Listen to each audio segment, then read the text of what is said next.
Hello there, I'm Mr. Math Guy, and today we're going to take a look at a 10-minute video on graphing exponential functions. In a previous video on exponential functions, we learned some basics about exponential functions and how they looked.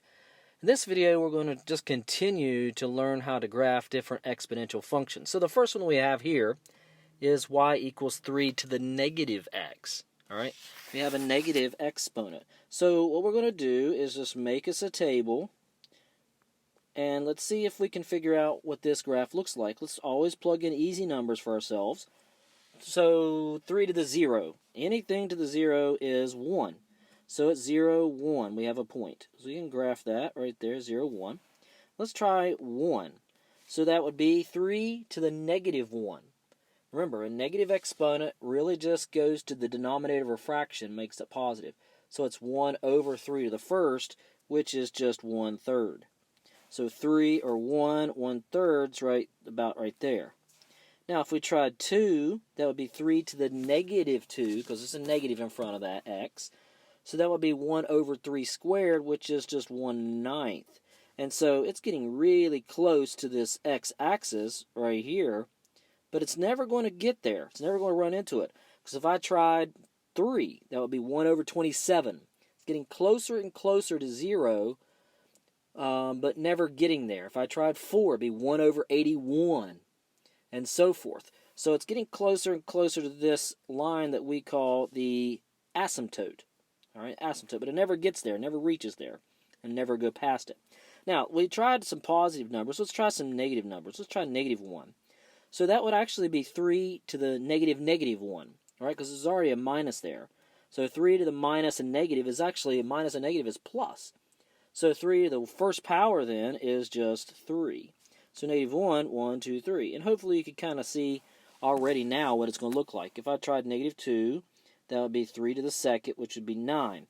1, 2, 3, 4, 5, 6, 7, 8, 9. Be way up here. And you can figure this one out. It's going to come like this, and it's going to get closer and closer and closer and closer to the x-axis and never get there. So this negative exponent kind of flipped the exponential function around a little bit. Usually they go from left to right, they increase. But with this negative exponent, it's actually decreasing from left to right. Or if you went right to left, it's now increasing. Let's take a look at another function. By the way, the asymptote here would be y is equal to 0. All right, that would be the asymptote. The second one we want to graph is y equals 3. So the base number is the same at 3. This time we got x plus 1. All right, so again, we just make ourselves a table, come up with a few points, try 0. So 0 plus 1 is 1, and 3 to the first is 3. So 0, 1, 2, 3, right there. Try 1. 1 plus 1 is 2, so 3 squared is 9. So 1, 9, all the way up there. All right. Let's try negative 1. Negative 1 plus 1 is 0. 3 to the 0 power is 1. So at negative 1, it's 1. I think you could probably see what it's looking at, but let's try one more. Let's try negative 2. So negative 2 plus 1 is negative 1. And 3 to the negative 1 is 1 over 3 to the first, so 1/3. So at negative 2, it's 1/3. So this graph is going to be looking like this. And it's going to get closer and closer and closer to our asymptote. And our asymptote, again, is going to be this line right here. So our asymptote, again, is y equals 0, a horizontal line. Now, this right here, I have y equals 1/2 times 2 to the x minus 1. Now, you can't just say, well, 1/2 of 2 is 1, so it's just 1 to the x minus 1. You can't do that because order of operations says you must do the exponents before you do the multiplication. So let's just make ourselves a table like we've been doing. And once we get a few points, we could probably figure out the way the curve looks. So let's try 0. It's always an easy number. 0 minus 1 is negative 1. So 2 to the negative 1 is actually 1/2. And then multiply it by 1/2. So 1/2 times 1/2 is 1/4. So at 0, 1/4, it's right there, right? Close to the x-axis. Let's try 1. 1 minus 1 is 0. 2 to the 0 power is 1. And 1/2 times 1 is just 1/2. So at 1, it starts to go up just a little bit, but not a lot. Let's try 2. 2 minus 1 is 1. 2 to the first power is 2. And 1/2 of 2 is 1. So at 2, oh, we finally made it up to there. All right, I think we could see what this is doing, but let's go ahead. 3 minus 1 is 2. 2 to the second power is 4. And 1/2 of 4 is 2. So at 3, 1, 2, 3, we're finally to there.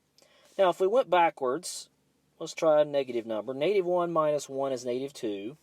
2 to the -2 is actually 1 over 2 squared, which is 1/4.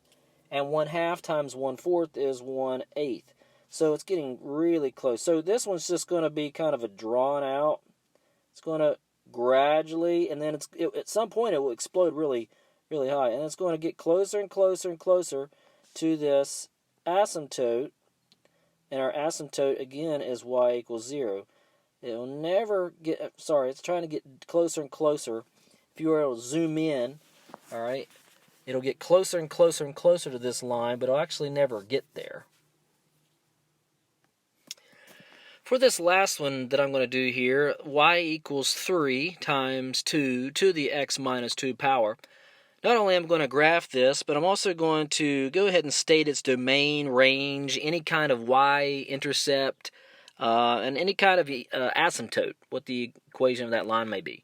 So first of all, again, I'm going to make an xy table. And again, once you do these a few times, you'll start to see how exponential functions are just translated or just shifted based upon the base number. But if you can't figure that out, you can always just make a table and graph. So let's just plug in a 0. So 0 minus 2 is -2. 2 to the -2 is 1 over 2 squared, which is just 1/4. And 3 times 1/4 is 3/4. So 0 3/4 is right about there. It's close to 0, 1. Let's try 1.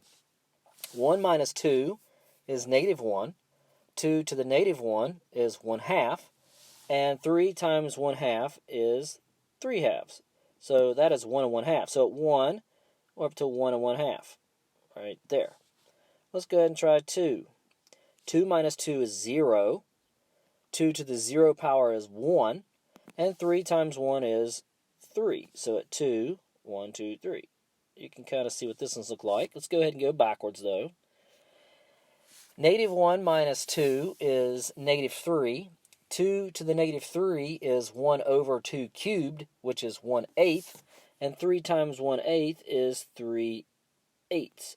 So a little bit less than a half. So -1, about right there. And that's probably enough. We can see that this graph is going to look something like this. Now, if I'm going to be asked for the domain is how far the graph goes to the left, how far it goes to the right. It is your x values. You can have any value going to the left, right? It goes to the left forever, and this graph will go to the right forever. Now, it might take a long time for it to get to the right, but it's still going gradually to the right. So when it includes all numbers to the left and all numbers to the right, then we say the domain is all real numbers. Now our range is our y values, or how high or how low this graph goes. Well, this graph goes up, up, up, up forever. So it goes to positive infinity. But if you look at it on its way down, it never goes past this asymptote, right? It's going to get closer and closer and closer to this y equals 0 line, but never get there. So we say, well, y has got to be greater than 0. Now, not equal to, because it never hits it. Now, are there any y-intercepts? Yes, the y-intercept is where it crosses the y-axis, and we found that in our first point. Our y-intercept is 0 3/4. What's the asymptote? Well, asymptote's y equals 0. Hope this video helped. God bless.